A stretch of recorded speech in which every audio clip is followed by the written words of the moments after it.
Buenas tardes a todos, bienvenidos, gracias por sumarse a la actividad que hoy propone el Instituto Argentino Germano de la mano del profesor Silvio Cornú.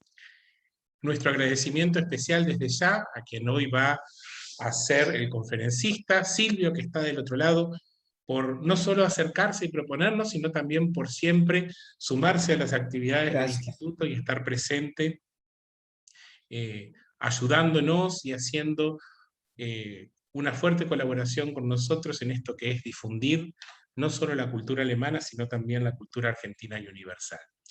En el día de hoy, como lo habíamos publicado oportunamente, nos vamos a encontrar con una conferencia que Silvio va a ofrecer referida a Jorge Luis Borges y su poema Al idioma alemán. Para quienes no lo conocen, aunque creo por quienes se han sumado hasta el momento que ya saben quién es Silvio, les hago una pequeña introducción.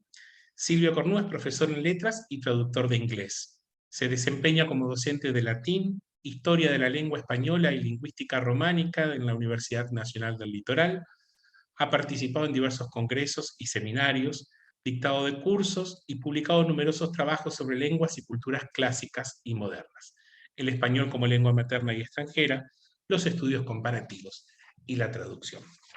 Sin más entonces, y reiterando nuestro agradecimiento a todos los que están participando y a quienes eventualmente se sumen, le damos la palabra a Silvio para que pueda él entonces deleitarnos con lo que nos va a contar y sobre lo que va a reflexionar de este poema de Jorge Luis Borges. Silvio, es todo tuyo.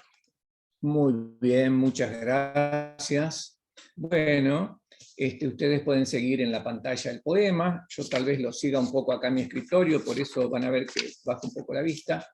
Al idioma alemán, una lectura del poema de Borges. Bueno, el poema Al idioma alemán de Jorge Luis Borges, incluido en el libro El oro de los tigres de 1972, es una pieza de marcada factura autobiográfica y que convoca a un juego interrelacionado de múltiples lecturas, ¿no?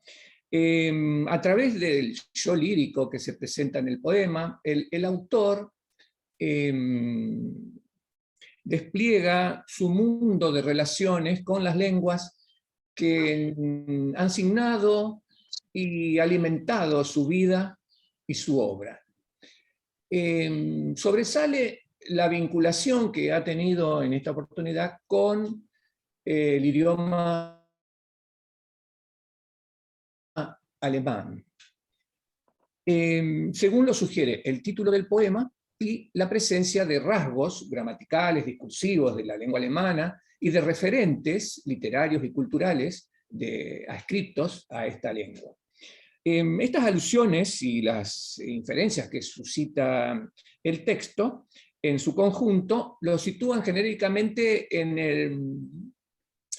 el plano de la metaliteratura, digamos, ¿no? La literatura que habla de la literatura o la obra que habla de la propia obra. Nos preguntamos, entonces, digamos, si nos ponemos a pensar, tal vez Borges podría haber producido un poema en función de cada una de estas lenguas, ¿no? Entonces nos preguntamos por qué el idioma alemán, en este caso, tiene el honor de tener un poema especial.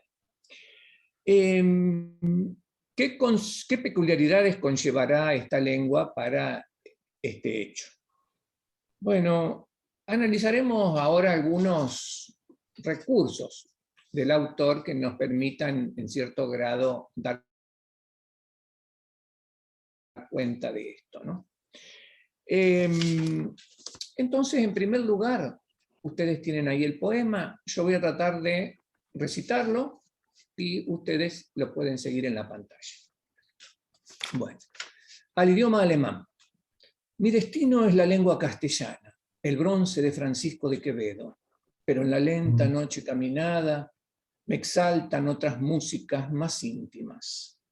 Alguna me fue dada por la sangre, oh voz de Shakespeare y de la escritura, otras por el azar, que es dadivoso. Pero a ti, dulce lengua de Alemania, te he elegido y buscado solitario. A través de vigilias y de noches, de la jungla de las declinaciones, del diccionario que no acierta nunca con el matiz perfecto, fui acercándome. Mis noches, una vez, también pude haber dicho de Hölderlin, de Angelus Silesius. Heine me dio sus saltos ruiseñores, Goethe la suerte de un amor tardío, a la vez indulgente y mercenario. Keller la rosa que una mano deja en la mano de un muerto que la amaba y que nunca sabrá si es blanca o roja. Tú, lengua de Alemania, eres tu obra capital. El amor entrelazado de las voces compuestas, las vocales abiertas, los sonidos que permiten el estudioso exámetro del griego. Y tu rumor de selvas y de noches.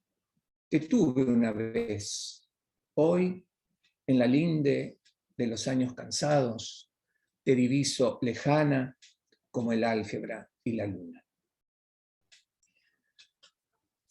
Bueno, como vemos, el poema tiene 31 versos, son endecasílabos, 11 sílabas poéticas, no presenta rima, salvo una tímida rima al final del primer verso y el tercero, castellana, caminada, dos voces clave, si se quiere, en el poema, ¿no?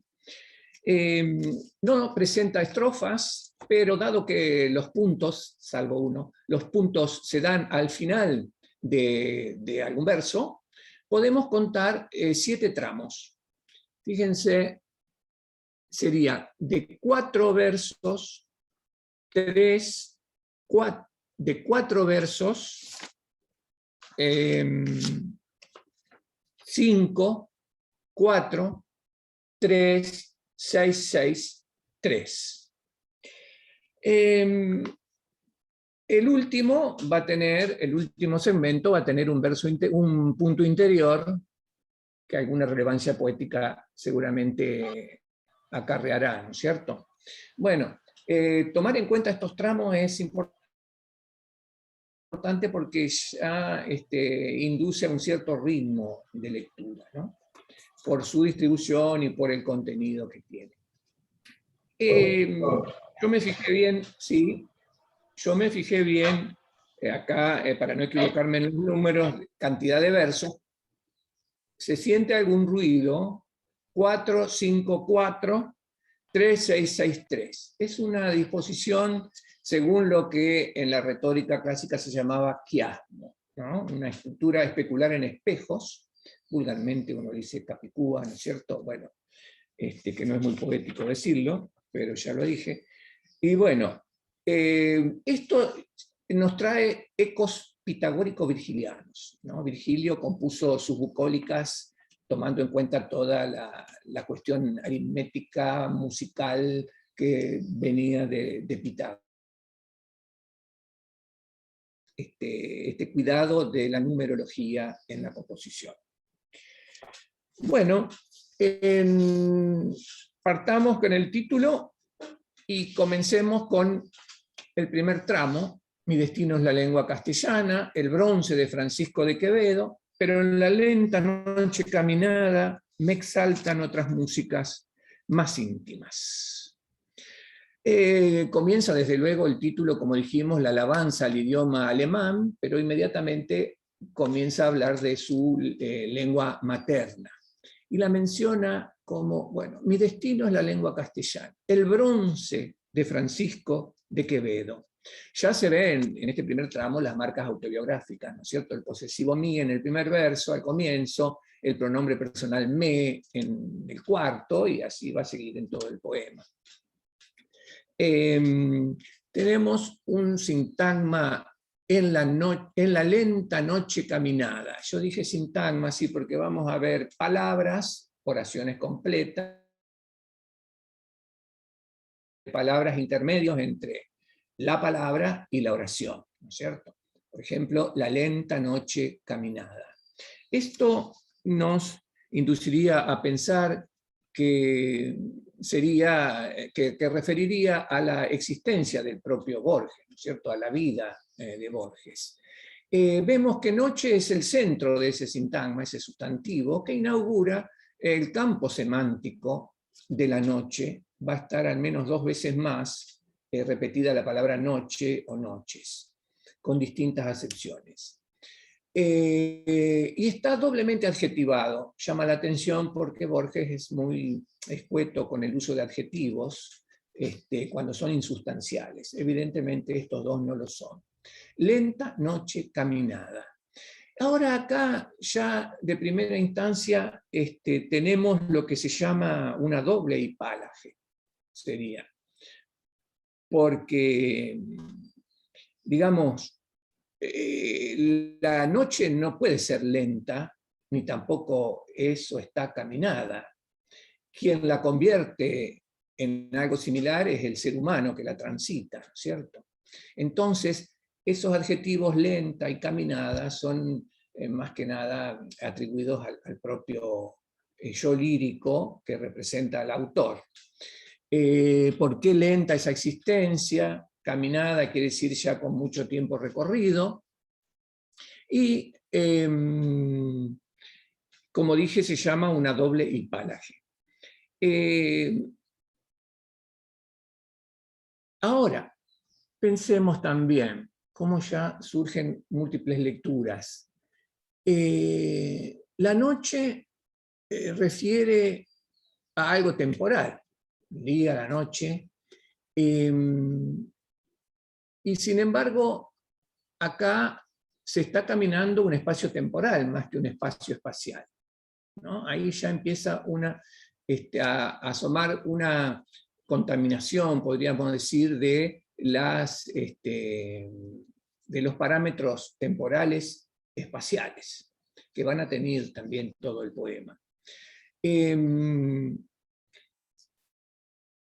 Yo les digo que estoy acomodando la visión, porque por ahí veo allá, y al ver la pantalla me cuesta un poco seguir. Pero bueno, después, si la noche está refiriendo a la vida de una persona, acá tenemos lo que se llama o una sinécdoque o una metonimia. ¿Por qué nombro estos términos técnicos? Porque evidentemente el autor está imbuido de toda la retórica clásica, ¿no? Sinécdoque, metonimia, tomar la parte por el todo, o un atributo de una cosa por toda la cosa, ¿no es cierto? Si la vida se compone de días y noches, acá hablamos de la noche caminada. Y conociendo las circunstancias de la vida del escritor, noche podría estar representando su condición, como él siempre lo ha comentado, de no poseer la visión, de ser un no vidente, ¿no es cierto? Bueno, ahora, mi destino. Destino inaugura también otro campo semántico. Después vamos a ver cómo se coliga este término destino con el azar, con la suerte, ¿no?, a lo largo del poema. Ahora, esa relación de destino, suerte, azar, suena a ecos del filósofo danés Kierkegaard, dentro del mundo germánico, ¿no? Tiene justamente en una traducción de uno de sus libros, El primer amor, en la traducción al español, Kierkegaard comenta y habla de estos términos, destino, azar y suerte. Y él lo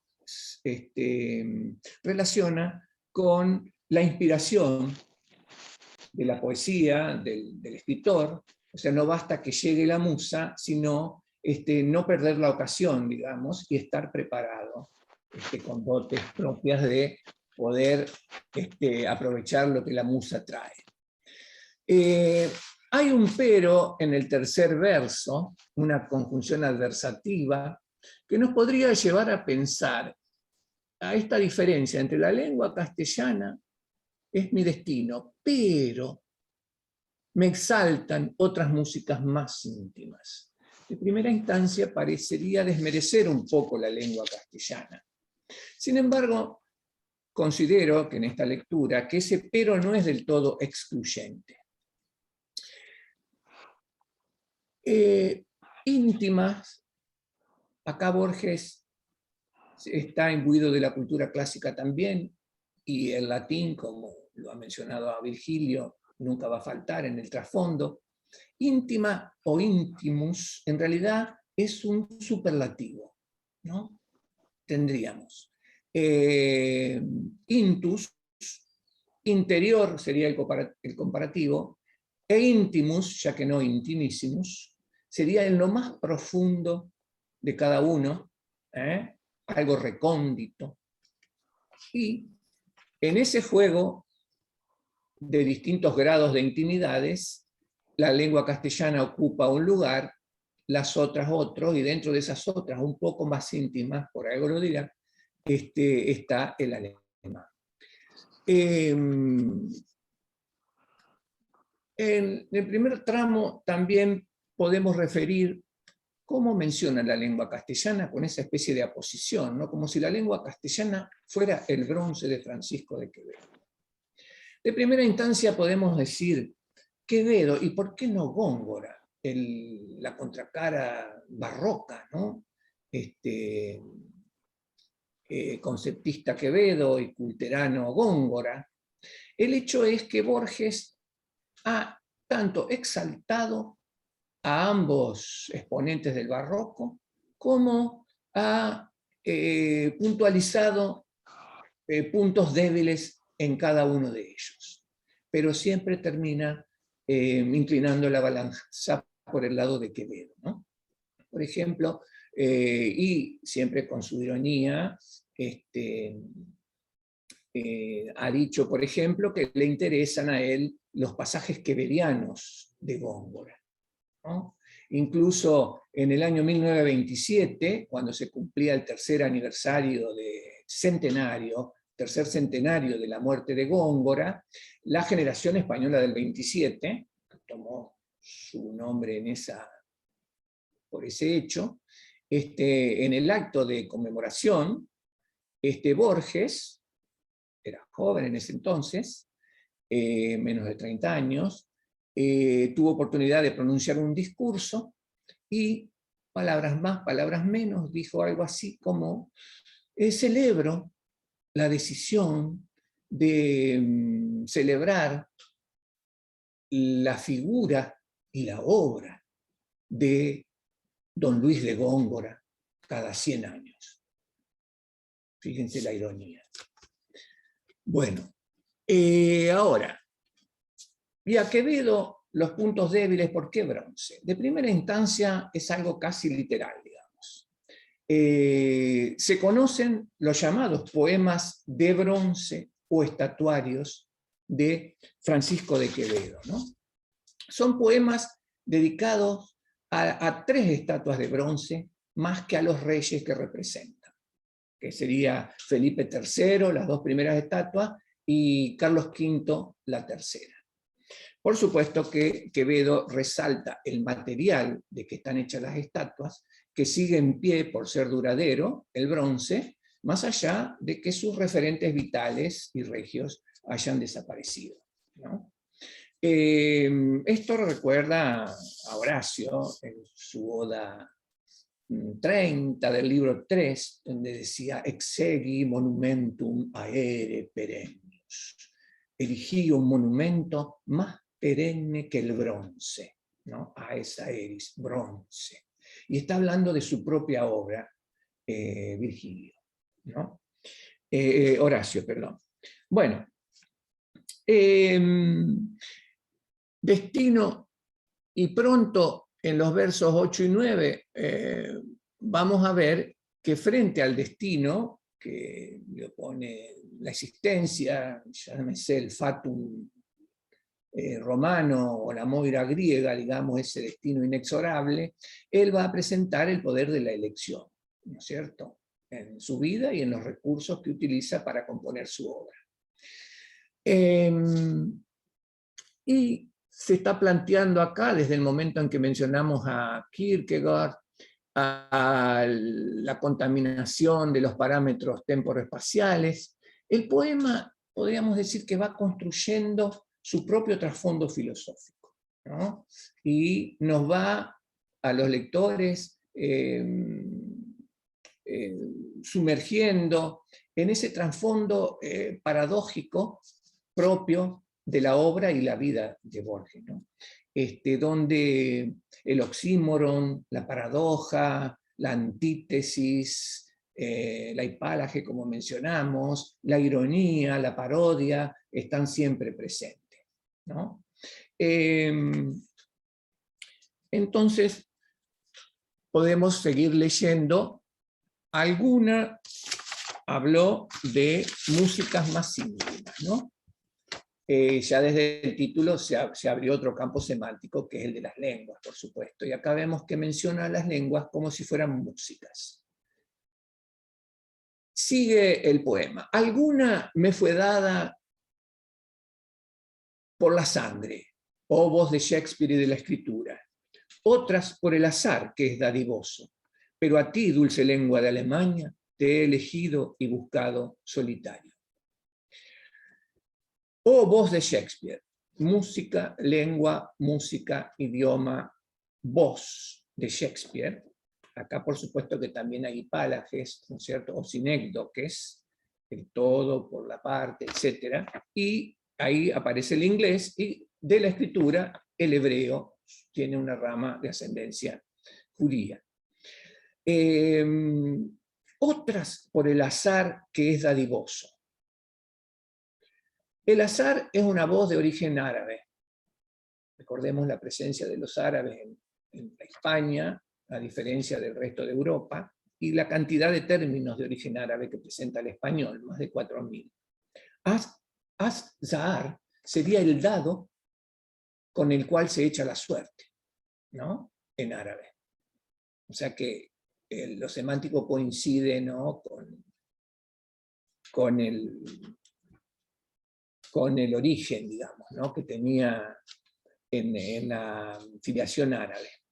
Dice el azar que es dadivoso. Había dicho, alguna me fue dada, esa voz pasiva, ¿no?, el sujeto envuelto en ese destino, y el verbo dar también como otro de los campos y lecturas posibles a lo largo del poema. En dadivoso, por supuesto, es una derivación del verbo dar, ¿no?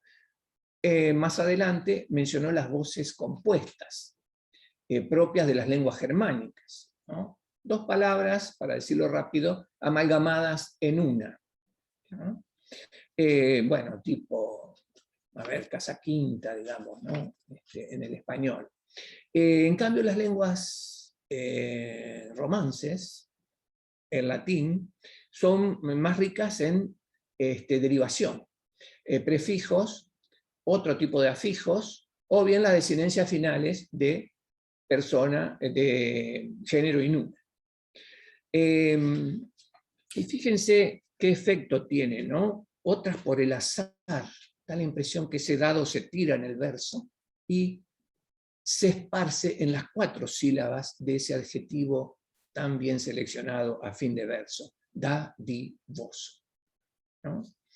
Ahora, pero a ti, dulce lengua de Alemania, te he elegido y buscado solitario. Aquí aparece la elección del sujeto frente al destino y al azar que le vienen de una manera externa, ¿no? Kierkegaard justamente dijo alguna vez que el azar era un destino desordenado, ¿no? Termina siendo también inexorable. A través de vigilias y gramáticas, fíjense esa palabra funcional, a través. En las lenguas hay palabras léxicas o de contenido, ¿no?, directo, y otras que son gramaticales o funcionales, ya que estamos hablando de la gramática de las lenguas. A través, y acompaña esa travesía, ¿no?, de la lenta noche caminada, de vigilias y gramáticas, vigilia conectada con el campo semántico de la noche. Es la labor que Borges emprende para autoenseñarse el alemán, cuando todavía tenía la visión, en el año 1916-17, ¿no? Decide autoaprender el alemán para poder leer en su original las obras de Schopenhauer, de Arthur Schopenhauer, el filósofo alemán. Por supuesto que empieza por un texto más fácil, que sería los textos de Heine, que nombrará acá en relación con los ruiseñores, el cancionero principalmente, ¿no? Das Buch der Lieder, sería en alemán, el libro de canciones. Bueno, dice, a través de vigilias y gramáticas, de la jungla de las declinaciones, obviamente acá hay una metáfora, ¿no? Las declinaciones son ese sistema de desinencias finales en las lenguas clásicas y en el alemán, una particularidad del alemán en relación con las lenguas modernas europeas, ¿no?, del occidente europeo. No solo las declinaciones toman en cuenta el género y el número, sino también lo que se llama caso, que indica la función que la palabra tiene en la oración. Sujeto, objeto directo, objeto indirecto. O sea, es bien en consonancia con lo que representa el alemán para Borges, ¿no?, y ese esfuerzo de aprenderlo. Del diccionario, que no acierta nunca con el matiz preciso, fui acercando. El diccionario contiene, se podría decir, el lenguaje estático, no la lengua en uso. El matiz preciso lo tiene que encontrar quien usa el diccionario. En este caso, Borges, que trataba de autoenseñarse el alemán a partir de libros, ¿no?, donde el alemán estaba funcionando a pleno. O bien en la construcción de su propia obra en la broncínea lengua castellana, podríamos decir. Ahora, no acierta nunca con el matiz preciso. Ahora, esto es lisa y llanamente un oxímoron. Un matiz puede ser preciso. Justamente, pensemos, a ver si lo encuentro acá, en italiano, y si no lo trato de decir de memoria, matiz se dice sfumatura, del verbo sfumare, ¿no?, que sería unire i colori confondendoli dolcemente fra di loro. Unir los colores confundiéndolos dulcemente entre sí. Eso sería sfumare, es decir, matizar, ¿no?, que proviene de origen oscuro, pero algunos dicen, Corominas, por ejemplo, del verbo matizo del griego, ¿no?, que quiere decir mezclar, justamente. Bueno, entonces, acá vemos una pista que nos da Borges para entender su propia obra. Es una obra escrita en un lenguaje conciso, escueto, pero con esta unión de elementos magistrales, estratégicos, a través de esta serie de figuras, que hacen que ese lenguaje tan escueto estalle en multiplicidad de significados. De ahí las múltiples lecturas también que postula su obra, ¿no? Estamos seleccionando solo algunas pocas. Y esto sería como contarnos acerca de su propia metodología de creación, digamos, ¿no?, ya sea que lo asista la musa o no, su inspiración propia. Logra ese matiz a través de la precisión del lenguaje, o esa multiplicidad de matices. Y esto es coincidente con su obra y con su vida, ¿no? No sé si habrán escuchado alguna vez una anécdota en la cual se presentan los dichos de Borges acerca de que para él el Quijote es una mala traducción del inglés. Esto, por supuesto, enerva a más de un purista, como a un determinado periodista y escritor español, hoy vigente, que se escucha en la radio, por ejemplo, en las radios, o en España, en el ámbito de España, que, por supuesto, tuvo una reacción algebraica, digamos, ya que Borges decía que era demasiado algebraico el lenguaje de Quevedo.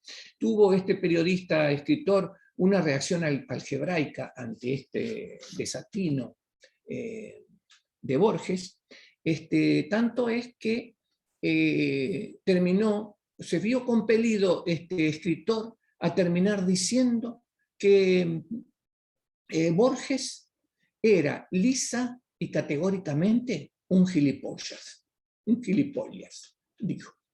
Así que eso quedó para la posteridad. Pero bueno, ahí estalló en esa precisión que puso una mala traducción del inglés, que vaya a saber en qué momento lo dijo, al día siguiente dice todo lo contrario, ¿no es cierto?, en ese juego literario que es su propia vida. Bueno, a ver, fui acercándome, fíjense acá, esa frase verbal pronominal, dadivoso, acercándome. Esa es la elección de Borges, frente al dadivoso del azar, ¿no? Ahí contiene la palabra cerca. Del adverbio cerca se forma el verbo acercar. La broncínea lengua quevediana le permite hacer esas derivaciones. Entonces fui acercándome. Muy bien. Con ese gerundio, ¿no es cierto? Esa determinación en el fui, otra vez, matiz preciso y preciso. El fui es categórico, es un pretérito perfecto. Acercándome indica ese periplo de las noches, las vigilias, ¿no? Todo lo que dijo en el tramo anterior. A ver, voy a seguir acá que está más cerca. Mis noches están hechas de Virgilio, dije una vez. También pude haber dicho de Hölderlin, de Ángelus Silesius. El latín siempre presente, como decíamos, y dirá después que el latín es una obra hecha para ser olvidada, ¿no? Como le ha pasado a él, como le pasa a muchos de los que han tenido 6 años de latín, o 6 años de griego, incluso en su liceo clásico, ¿no? Y pasa un tiempito y se olvida. Nos pasa con las lenguas modernas también, ¿no? Nos practicamos un poco del italiano que conocemos o algo, y es fumato, se fuma, ¿no? Bueno, y entonces dije una vez, fíjense cómo equipara el alemán con las lenguas clásicas. También pude haber dicho de Hölderlin, de Ángelus Silesius. Y acaba de empezar una serie, una enumeración de referentes adscriptos a la literatura y a la cultura germana, principalmente centrada en el alemán en este caso, y también hay una estrategia de selección que, no sé, los clásicos y Borges lo pueden hacer, ¿no? Vamos a tratar de dar cuenta en breves tramos de esto, ¿no? Por ejemplo, en cuanto a improntas literarias, empecemos por las vidas personales. Todos estos personajes, Hölderlin, Ángelus Silesius, Heine, Goethe y Keller, han tenido una vida muy poblada de circunstancias, muchas problemáticas desde ya la infancia, o algún padre ausente, un abuelo que imponía el pietismo religioso propio de la época, Heine, que era judío, que tenía ya en aquella época sus persecuciones, que terminó haciéndose ciudadano francés y escribiendo en francés como varios de estos exponentes. A Hölderlin se lo ascribe al clasicismo de Weimar, que fue una creación justamente de Goethe con Schiller. Terminaron creando lo que se llama el clasicismo de Weimar, ¿no? Ahora, Hölderlin ya tiene una tendencia al romanticismo, por ejemplo. Estamos siendo un poco esquemáticos, pero bueno. Ángelus Silesius. Si Hölderlin pertenece a la primera mitad del siglo XIX, Ángelus Silesius al siglo XVII. Y lo ascribimos a la vertiente lírica, religiosa, mística del barroco, ¿no? Heine se apodera del romanticismo y lo lleva al extremo, a tal punto de agotarlo y determinar prácticamente su caída, ¿no? Y ya asoma en él lo que se va a llamar el primer romanticismo dentro del ámbito alemán. Goethe, tenemos muchísimos referentes, por ejemplo, el Sturmdrang, tormenta y impulso o ímpetu, es creador de ese movimiento con Schiller, justamente, que anticipa el gran romanticismo alemán. Y por supuesto Goethe va a ser prácticamente el mayor exponente del romanticismo alemán, ¿no?, en el futuro. Pasando por ese clasicismo que les explotó después de haber visitado Italia a fines del siglo XVIII, ¿no? Pensemos que Goethe muere en el 1832. Y Keller, un suizo, de habla alemana.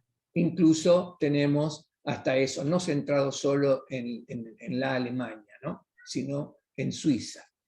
Ahí nos podemos ya caminar hacia otros referentes que no están acá, que escribieron en alemán, ¿no?, como Kafka mismo en Praga, por ejemplo.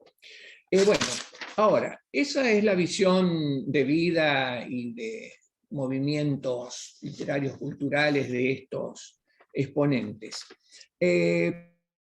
Pensemos lo que nos dice el poema y en relación más con la literatura. Dice, de Hölderlin y Angelus Silesius, que no viene del tramo anterior, dice, Heine me dio sus altos ruiseñores. Goethe la suerte de un amor tardío, a la vez indulgente y mercenario. Keller la rosa que una mano deja en la mano de un muerto que la amaba y que nunca sabrá si es blanca o roja. Concentra en dos símbolos, el ruiseñor y la rosa, podríamos decir prácticamente toda la fauna y flora poética de la humanidad, ¿no?, porque son símbolos por excelencia. Y los altos ruiseñores.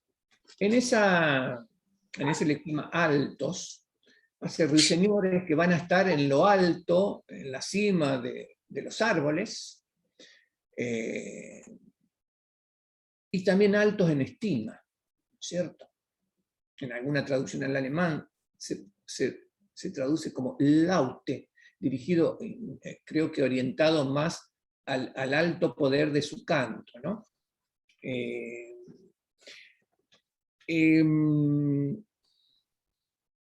Ruiseñores. Goethe. Fíjense que dedica 2 versos a Goethe, ¿no? Y siempre con la idea de recibir de ellos, medio, el verbo dar que venimos trayendo, ¿no? El alemán concede estas maravillas a Borges. Goethe, la suerte, destino, azar, suerte, de un amor tardío. Amor está 2 veces la palabra. El amor de el amor entrelazado de las voces compuestas, como va a decir después, un amor tardío, a la vez indulgente y mercenario. ¿Por qué dirá esto?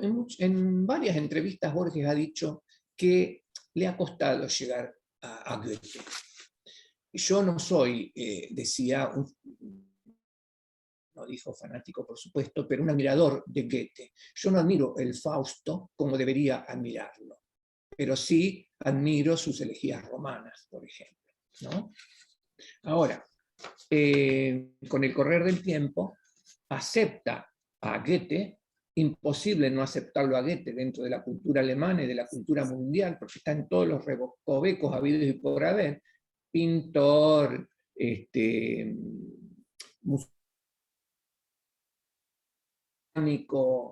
abarcó todas las áreas, incluso las científicas.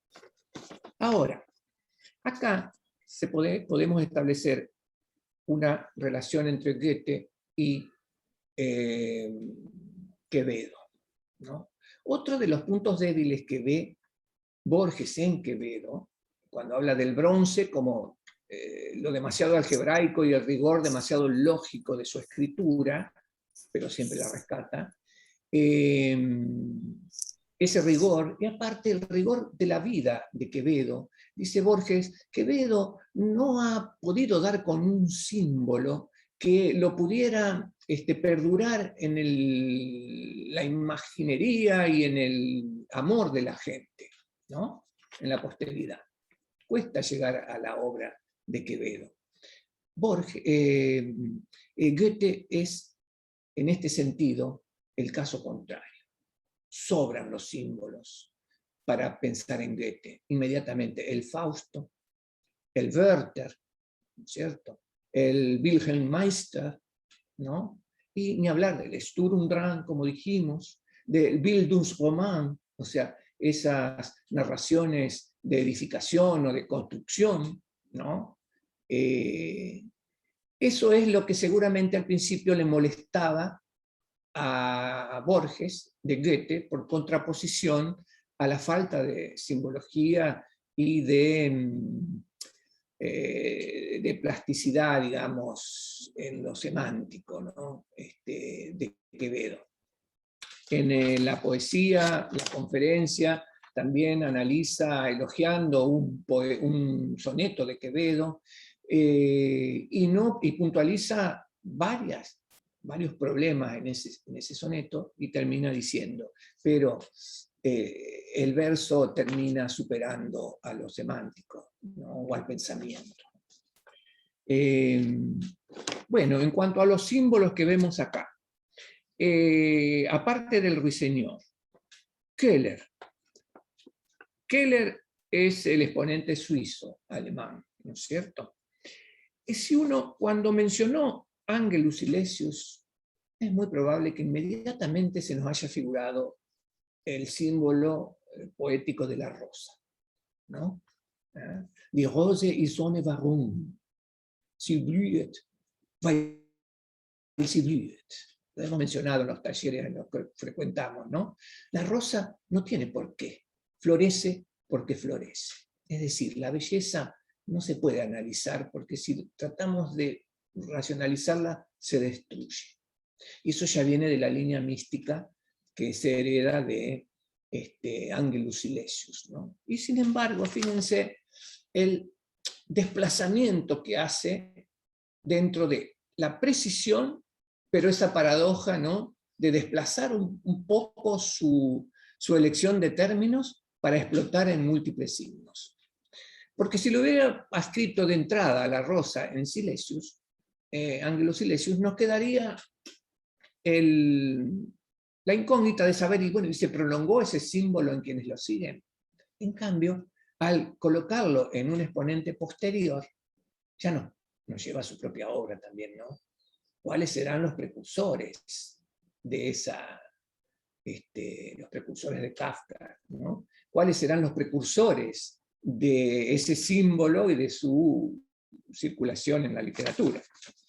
Bueno, y Keller tiene una relación muy estrecha con la muerte, en realidad, ¿no? Eros y Thanatos, para mencionar el mundo griego. Tiene un poema que se llama El enterrado vivo, y es bastante terrible, ¿no? Pero bueno, justamente acá se menciona la rosa que una mano deja en la mano de un muerto que la amaba y que nunca sabrá si es blanca o rosa. Fíjense acá también la elección de términos, pronombres, artículos. La rosa es algo determinado, no es una rosa. La rosa que una mano, por supuesto sin o metonimia, que es un ser humano, ¿no es cierto? La mano es una parte, que una mano deja en la mano, un vivo deja en la mano de un muerto, que la amaba. O sea, a esa rosa el muerto amaba, y que nunca sabrá si es blanca o rosa. Bueno, evidentemente porque ha dejado de existir. Pero fíjense este juego a ver, ¿cómo dice? La rosa que una mano deja en la mano de un muerto que la amaba. Está diciendo que ama a esa rosa individual, el muerto, ¿no? Sin embargo, no, si era esa rosa individual, supuestamente no habría que dudar si es blanca o rosa. Acá está, obviamente, están los ecos platónicos, ¿no? De la rosa como arquetipo platónico, que también hemos leído algunos poemas, ¿no? Bueno, la rosa, la inmarcesible rosa, ¿no? El otro, el mismo, ¿no? ¿Sí? El otro, el mismo, la inmarcesible rosa, bueno, esa rosa arquetípica. Siempre, la rosa de las rosas. Siempre está esa rosa arquetípica en cada uno de los individuos rosas. Bueno,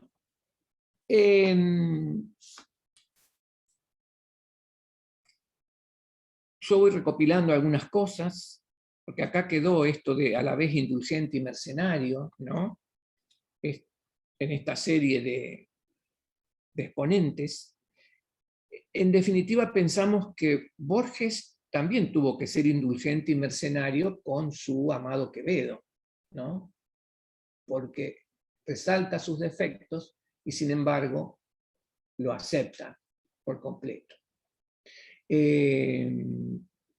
Por ejemplo, decía que Quevedo no sabía manejar bien las metáforas, como sí Góngora, volviendo para darle algo positivo al Góngora que dejamos al comienzo.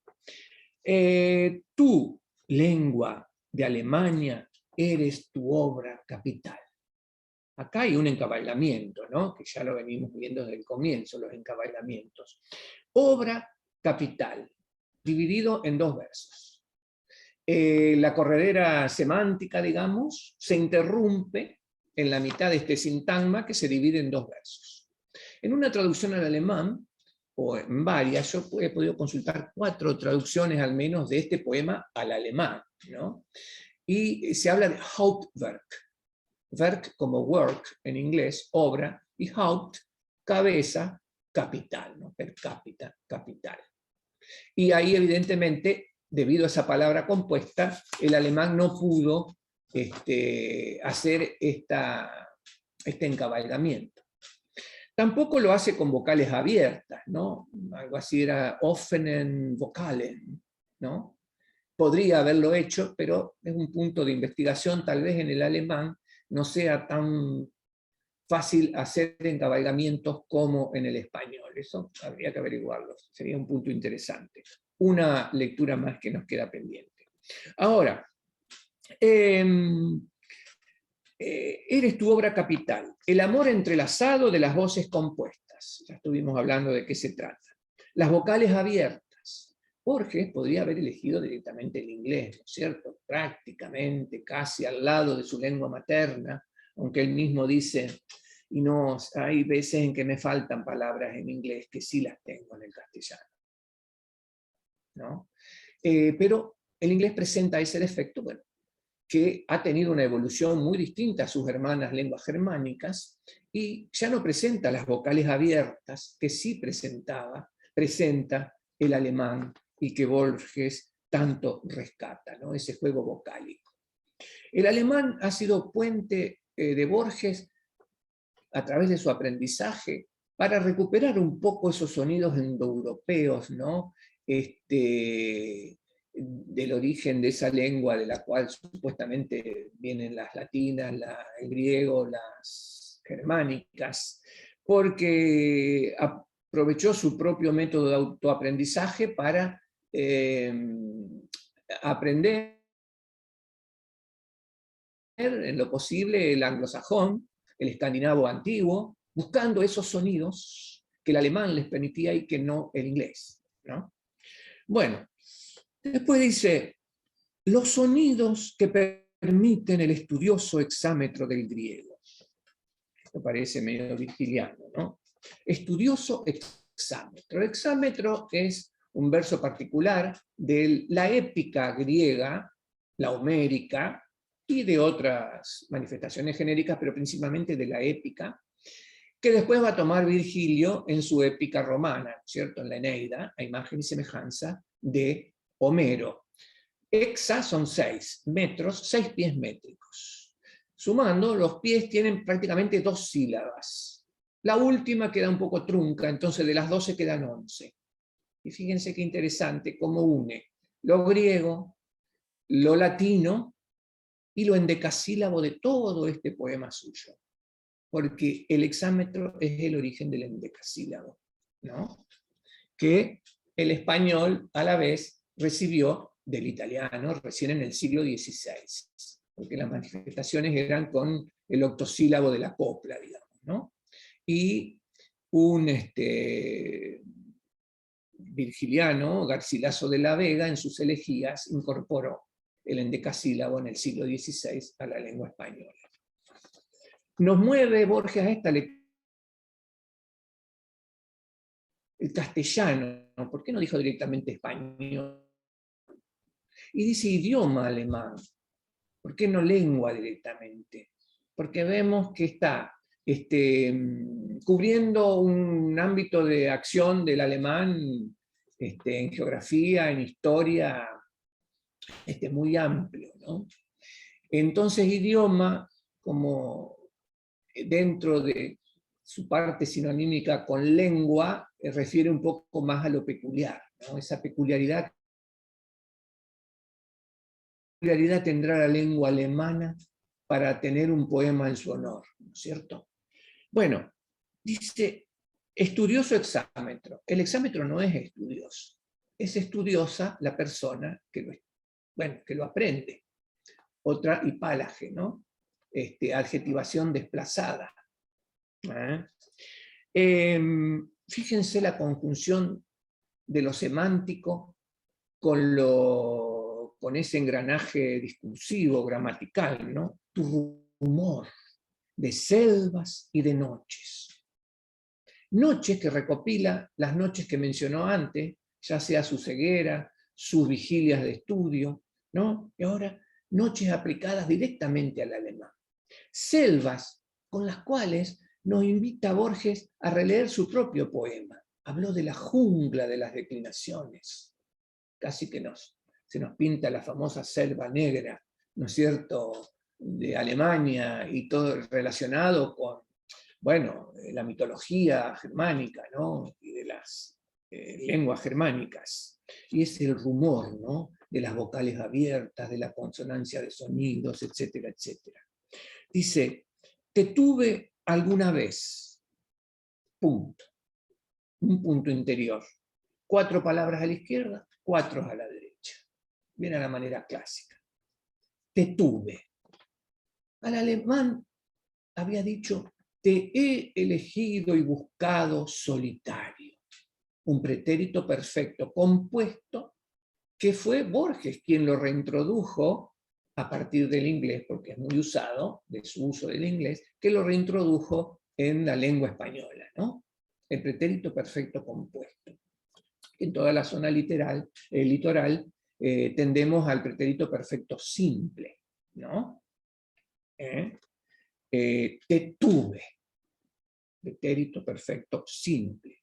Ya prácticamente es una lengua olvidada como el latín.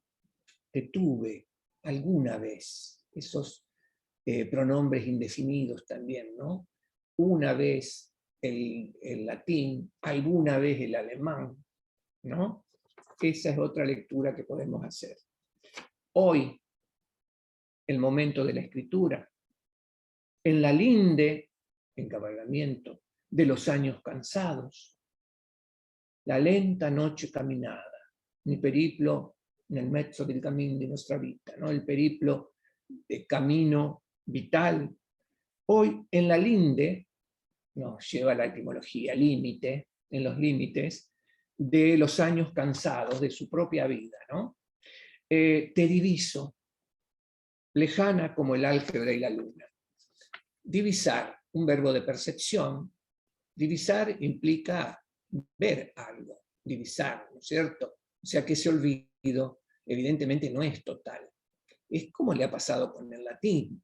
Vemos en todas estas etimologías, en el uso al modo de Virgilio, al modo de Horacio. ¿No? Hay un libro escrito por un González Vázquez, creo que se llama, no tendría que precisar, un español, que dice el Virgilio de Borges, no me acuerdo, no me di cuenta de repasarlo bien, que detecta en toda la obra de Borges, aunque no lo mencione, la presencia de Virgilio, ¿no?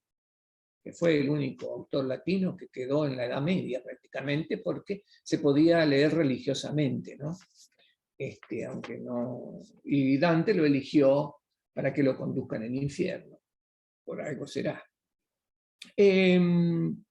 Te diviso lejana como el álgebra y la luna. El álgebra es un término también de origen árabe.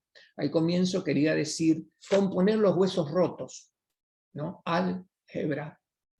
Y acá si criticó a los poemas de Quevedo porque eran demasiado algebraicos por ahí, broncíneos, acá recupera la palabra álgebra, porque tiene ese punto común con Quevedo. Él lo hace un poco distinto, ¿no es cierto? Un poco más plásticamente, pero hace un homenaje a Quevedo en cierto sentido, ¿no?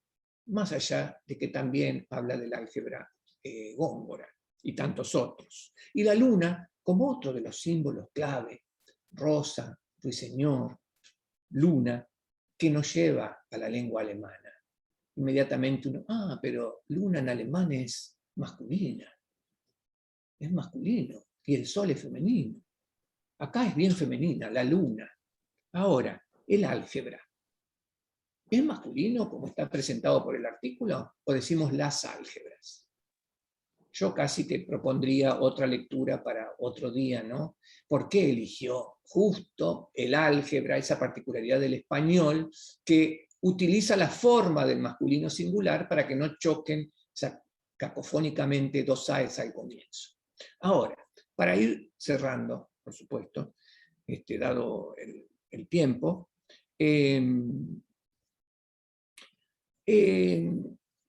esa lectura etimológica que se perfiló en este poema y en varias oportunidades en la obra de Borges, no siempre, ¿no es cierto?, porque no es cuestión de romper la espontaneidad, de ir buscando la etimología de cada palabra, pero Borges está imbuido de toda esa retórica clásica y la musa le presentará estas cuestiones etimológicas, ya sea que lo haga deliberada o no deliberadamente, ¿no es cierto? Fíjense, altos ruiseñores, habíamos dicho. Es el lexema alt. Había dicho, me exaltan, exaltan, me enaltecen, ¿no? Y lo dijo en presente, me exaltan otras músicas más íntimas. Es el presente que se corresponde con este hoy de la escritura.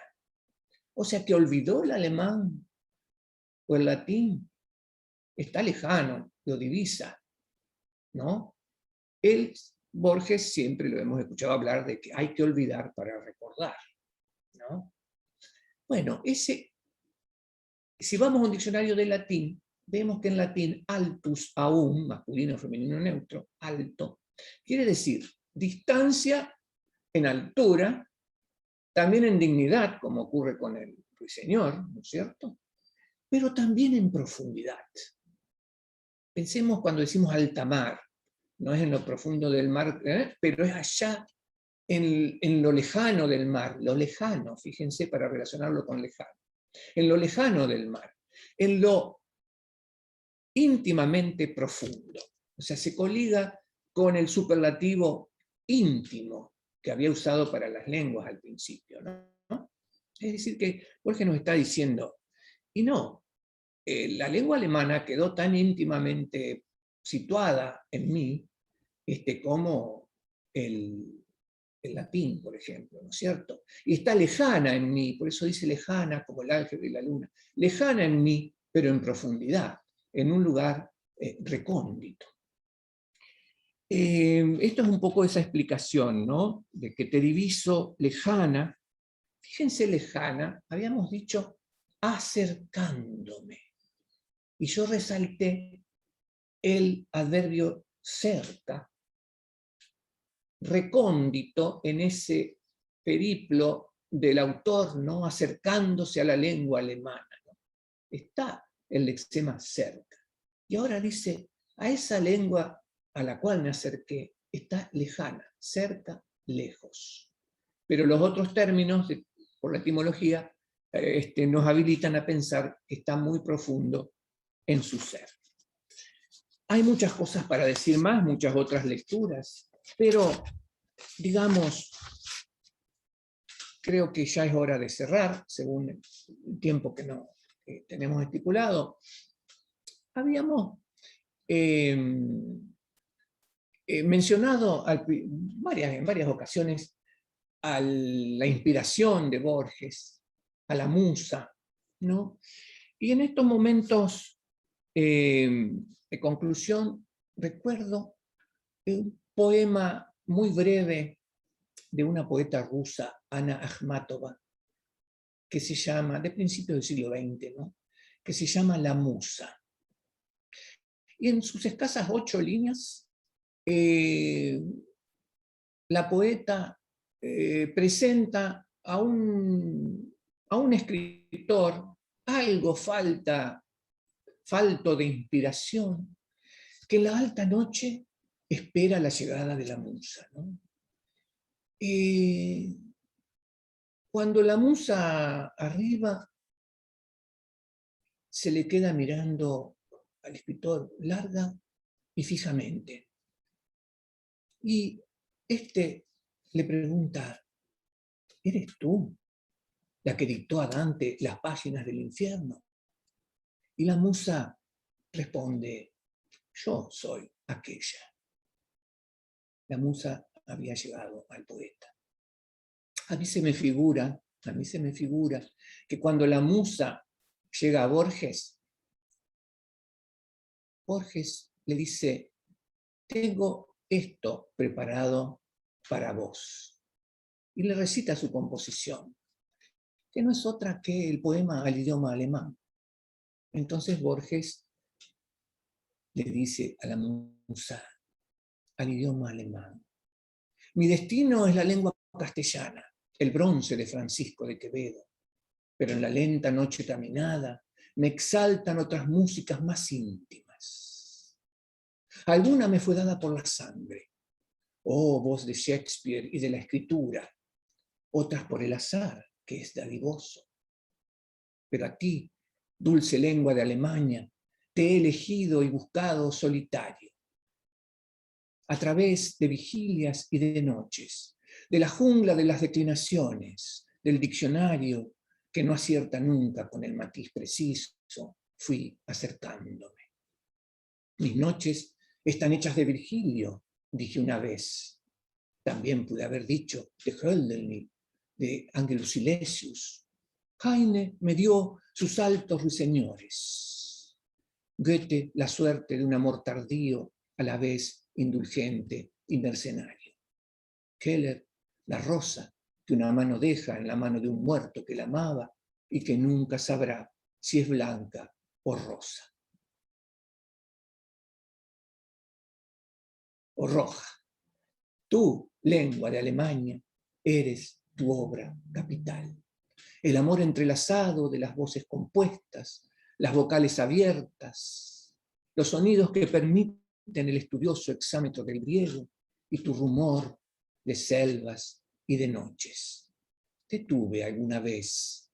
Hoy, en la linde de los años cansados, te diviso lejana como el álgebra y la luna. La musa se queda mirando larga y fijamente esos ojos nebulosos y algo cansados de nuestro poeta. Y finalmente le dice, Borges, eso es lo que venía a inspirarte. Avanti, Giorgi, avanti. Gracias. Bueno, muchas gracias, Silvio, por habernos ilustrado y llevado aplausos de todos los que estamos del otro lado. Bueno, gracias una vez más por haber compartido con nosotros. Gracias a ustedes por estar del otro lado y por participar. Y si lo desean, vamos ahora a abrir un poco algunas preguntas que les pueden dirigir a Silvio. Por lo pronto, nosotros agradecemos la participación y en términos de la grabación que luego vamos a subir al canal de YouTube del Instituto, donde lo pueden buscar, ICAC Santa Fe, para que lo puedan ver. Esto se ha grabado. Vamos a cortar aquí y dejamos sí el lugar para preguntas.